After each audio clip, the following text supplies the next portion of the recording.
E os dados do IBGE sobre o censo do ano de 2022 foram divulgados no dia de ontem. São dados extremamente relevantes que mostram impressões sobre Alagoas, sobre municípios alagoanos e mostram também o número de habitantes, não só para o estado de Alagoas, mas para o Brasil inteiro. A gente vai então conversar bastante aqui com o superintendente do IBGE em Alagoas, Alcides Tenório, e também com Luciano Mota, coordenador operacional do IBGE, para que a gente possa passar essas novidades que o censo traz para todos. Alcides, antes de mais nada, muito obrigado por estar conosco, trazer esses dados, são extremamente relevantes, têm impacto naquilo que recebem os municípios de verbas federais, de outros elementos. Não são números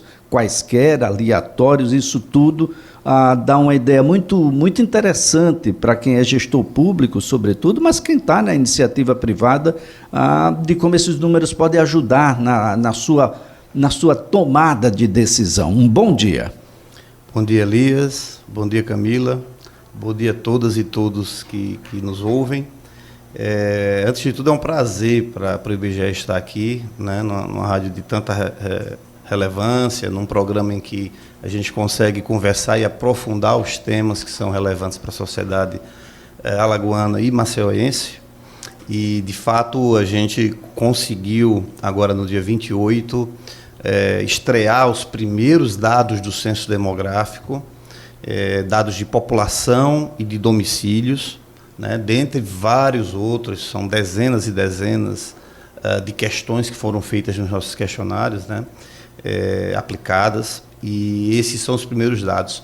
Mas o interessante é que, como nós conseguimos georreferenciar todos os questionários, georreferenciar todos os endereços do país, nós temos uma outra variável, não só população, não só domicílio.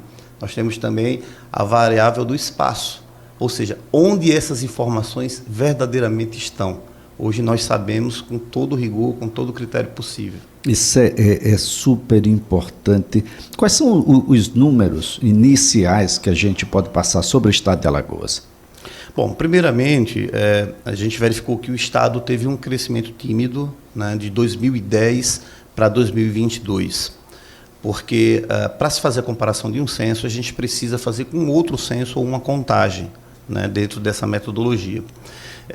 Nós tivemos um crescimento de aproximadamente 6.600 pessoas, tá? O que é realmente um crescimento considerado baixo. Ficamos com o menor crescimento do país, mas talvez mais importante até do que isso é entender a dinâmica desse crescimento populacional dentro do próprio estado. Ou seja, que regiões cresceram, que regiões tiveram dificuldades e apresentaram decrescimento populacional. E aí, claro, a partir desses dados, a sociedade alagoana, a academia, os gestores públicos, a imprensa, eu entendo que pode se debruçar e tentar encontrar respostas para que a gente possa planejar o nosso estado. Bom, apenas 6.624 pessoas nos últimos 12 anos. Esse foi o nosso crescimento. Isso mesmo. E onde nós crescemos? Você falou que tem cidade que cresceu mais, cidade que perdeu pessoas, enfim, a gente vai tentar compreender. Nós verificamos isso, a gente percebe que existem algumas dinâmicas, algumas lógicas nesse crescimento, né? A maior de todas é, de fato, em Maceió, no que a gente chama de aglomeração urbana de Maceió, porque o IBGE tem uma classificação que não é necessariamente a região metropolitana. Isso porque cada estado define da sua forma as suas regiões metropolitanas. E aí, segundo alguns critérios, né, de aproximação entre os municípios, de influência, o IBGE define essas aglomerações. E a aglomeração urbana de Maceió já chega próximo de 1.200.000 pessoas.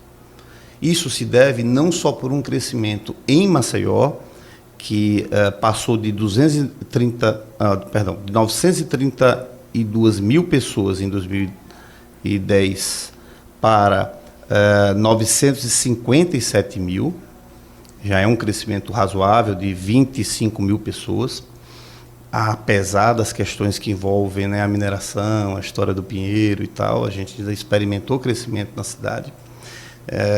E também nós tivemos um crescimento muito importante em cidades que ficam próximas de Maceió, nessa aglomeração urbana.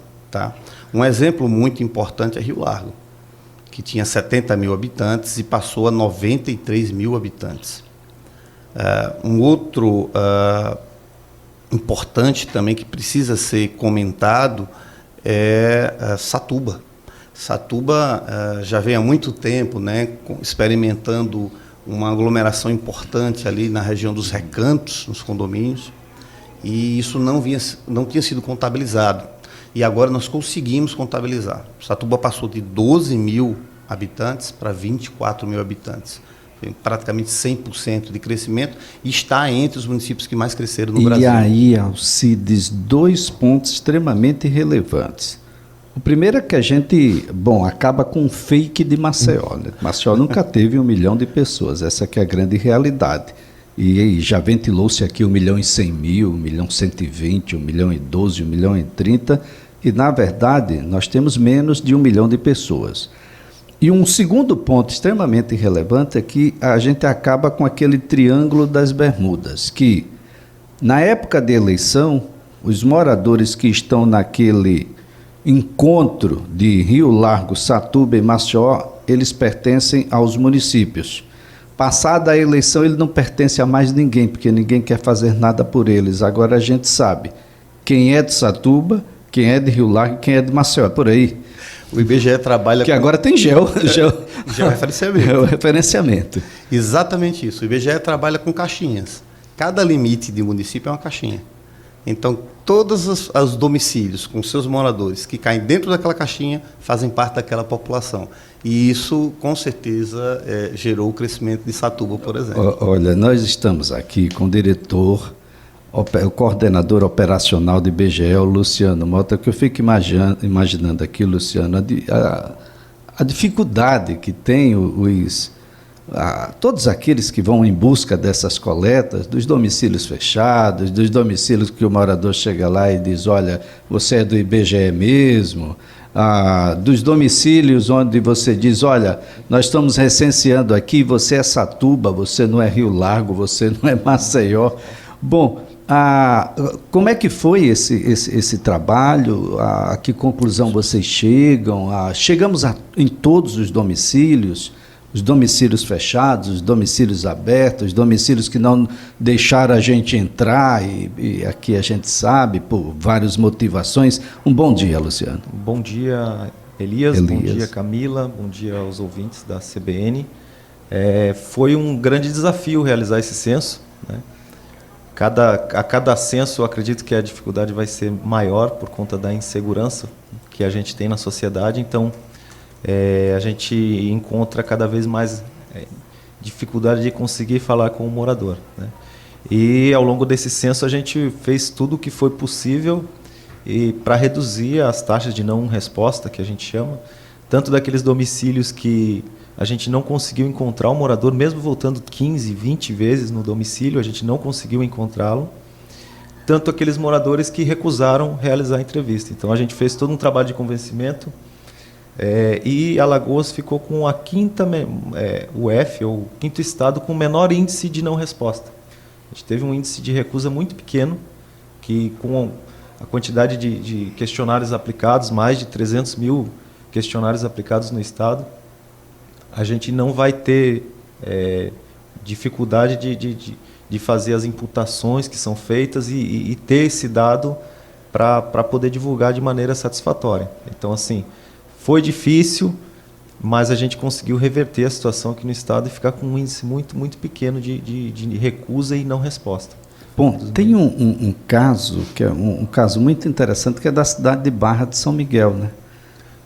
Lá o problema não é moradia, gente, ou pelo menos não deve ser, ou não deveria ser, porque tem mais casas do que gente de fato residindo nas residências. É por aí que a gente deve entender. Na verdade, eu converso muito com o Alcides a respeito disso, que a questão de déficit habitacional talvez deva ser repensada. E os dados do censo que foram divulgados ontem, muito recente ainda para estudos, né?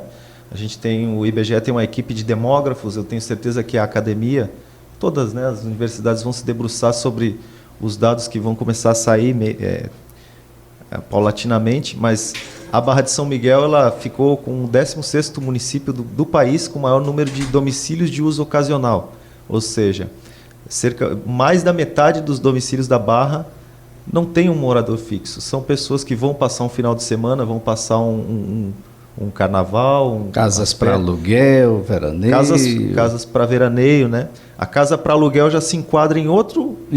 outro domicílio que a gente chama de vago, que também a gente tem muito em Alagoas e cresceu demais no Brasil. A população do Brasil cresceu de 193 milhões em 2010 para 203. Mas o número de domicílios aumentou 34%. Então, ou seja, tem muita gente com mais de uma casa, um apartamento, um imóvel, e deve ter gente sem nenhum. A leitura é essa. Talvez a gente precise equalizar e dividir melhor esses imóveis. Qual é a população a que chegou o estado de Alagoas? Alagoas, no censo 2022, chegou a 3.127.000 habitantes. 3.127.000, um crescimento de pouco mais de 6.000 habitantes. Alguém pode alegar que a pandemia levou essa margem, não? Ainda é difícil para alegar essas questões mais específicas, né? Porque os dados estão saindo agora e requer de um estudo mais detalhado. Mas a gente tem percebido no trabalho durante esses meses, e é possível que os dados futuros de imigração revelem algo. É lógico que a gente ainda não tem esses dados trabalhados estatisticamente, né, para entregar à sociedade. Isso vai ser feito tão logo possível. Mas no nosso trabalho nós percebemos que em muitos municípios nós não encontramos a quantidade de adultos jovens que a gente esperava. Então a gente não encontrou pessoas em torno de 16, 17, 18 anos até 40 e poucos anos, na quantidade que se esperava quando eu comparo os dois censos, 2010 então, qual 2022. É o perfil do alagoano? O perfil a gente ainda vai ver com as pirâmides estatísticas. Mas digamos aí, considerando que a parte do centro da idade, ela não está no número que deveria, a gente pode virar um país, um estado de criança e idoso. Os dados eles vão mostrar alguma tendência, né? O que eu imagino não estou falando baseado em dados oficiais, mas na experiência de trabalho nesses meses. Vocês têm um dado que não constava nos outros, que dizia respeito à pessoa autista, salvo engano. Sim. Esses dados? Esses dados estão no questionário amostral e também vão ser publicados mais à frente. Né? Mais Por hora, à frente. Sobre população e domicílio. Ou seja, esses são os dados macro, a gente vai afinar o que foi devidamente apurado. Claro que isso requer tempo e muito estudo, é muito cuidadoso isso, de modo que a gente vai acompanhando, para e passo. Tem município aqui, no município de Marechal Deodoro, que teve um crescimento significativo, né, da sua população. Isso. E, inclusive, sobre o que a gente estava falando dessa aglomeração em Maceió, Marechal é um dos casos, né, que passou de 46 mil para 60 mil habitantes. Então, Marechal acabou subindo, ele não estava entre os 10 maiores do estado em 2010, e agora já é o 5º município do estado. E na ponta inversa, qual é o município com o menor número de pessoas? É Pindoba, né? Isso já é verificado, já foi verificado no censo anterior, né? E Pindoba hoje está com 2.731 habitantes. Mantendo aí a posição. Mantendo essa Eu acho posição. que Pindoba é que está certo. Pindoba É o mesmo problema, certo. né? Para que o Fernandes Lima lá, definitivamente ninguém deseja. Bom, eu quero julgar. Pois não. É que tem uma outra coisa que é importante mostrar, que essas regiões de crescimento também se mostraram no interior. Então, nós temos também uma área de crescimento próxima de Arapiraca, e acreditamos que seja por um motivo semelhante ao de Maceió, porque já é uma cidade polo de desenvolvimento, de emprego, né? Aí Arapiraca mesmo passou de 213 mil habitantes para 234 mil habitantes. Foi um crescimento de quase 10% nesse período. É um crescimento muito significativo. Fora os municípios que estão ali orbitando por Arapiraca. Nós percebemos também, muito relevante, um crescimento no litoral norte do estado, que engloba os municípios de Maragogi, Japaratinga, São Miguel dos Milagres, Porto de Pedras e assim por diante. Dá para ver claramente, quando a gente faz um cartograma do estado, que muitos municípios dessa região figuram como os que mais cresceram. Muito bem, Alcides Tenório e Luciano Mota, a nossa gratidão. Julgo essa ser uma conversa inicial. Tá? Muito obrigado. Perfeito. Mesmo, excelente dia para vocês. Nós que agradecemos.